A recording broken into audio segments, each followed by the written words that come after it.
Where is Melania Trump?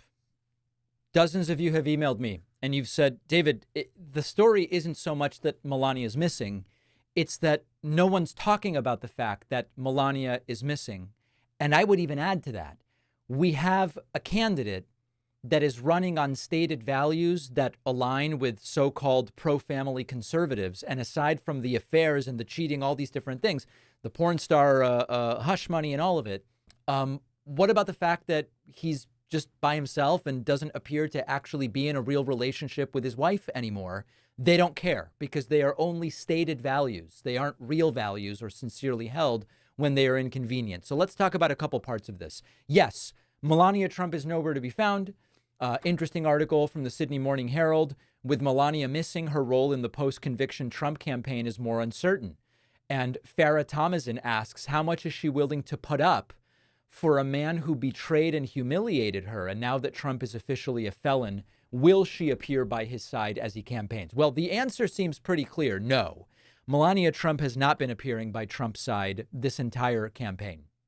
And the details are not totally public. And to be honest, I don't really care what's going on with their relationship. You know, they sleep in separate rooms. They don't talk to each other.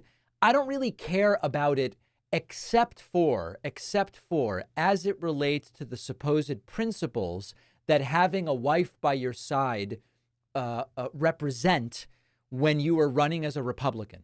And it's not new. If we go back to 2016, the evangelicals initially saw Trump for what he was, which is, you know, a serial philanderer, pro-choice, pro-gay rights, Democrat, quite frankly. Initially, that Ted Cruz contingent, and Ted Cruz saw Trump for what he was. But Trump lied to them about everything. He said, you know, when I was 68, I became against abortion, and I just don't know about this LGBT stuff necessarily. And all the stuff you hear about me with cheating and all this stuff, it's all lies and fake news and whatever. And they accepted it. They either accepted it because they believed it, or they accepted it because they had no choice, because Ted Cruz clearly wasn't going to win. Marco Rubio clearly wasn't going to be the nominee. So they just accepted the entire thing. And of course, since then, we found out that in absolutely every way, it's hard to find the opposite of their stated Christian values, stated being the key word, than Donald Trump. And now that Melania Trump is completely missing, all of a sudden, remember the concerns about, you know, Tim Scott, he's been a bachelor his whole life, and we think maybe he's even gay. Oh my goodness. And he's really going to be not super viable to Republicans unless he puts a woman by his side. And eventually Tim Scott introduced us to his supposed girlfriend and whatever. But they're completely ignoring the fact that Melania Trump is missing. Now, as far as the behind the scenes reports are that she's renegotiated a prenup multiple times and that she wants out, but she's agreed for some amount of money to at least stay, quote, with Trump through the campaign. They don't seem to see each other. They don't seem to have any relationship, whatever. So I couldn't care less about Melania being missing.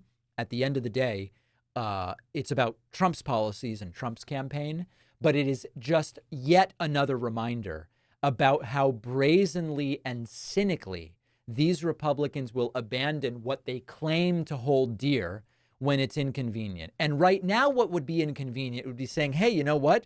All the stuff we've been saying for 30 years, 50 years, I don't know how long, matters to us about a candidate. It doesn't really matter if the opponent is a Democrat, if the opponent is Hillary Clinton, if the opponent's Barack Obama, if the opponent is Joe Biden. So we certainly suspected that. Melania's absence with absolutely no concern from the MAGA people is just another confirmation. It is time to start thinking like voters and to make sure that kids understand the importance of voting, how it works, registering, ballot initiatives, because so many kids just have no idea.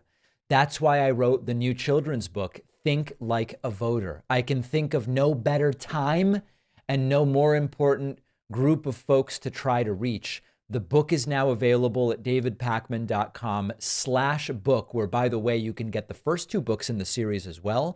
Think Like a Detective and Think Like a Scientist. Really important stuff. Donate them to local libraries, classrooms, read them with the kids. davidpakman.com/book.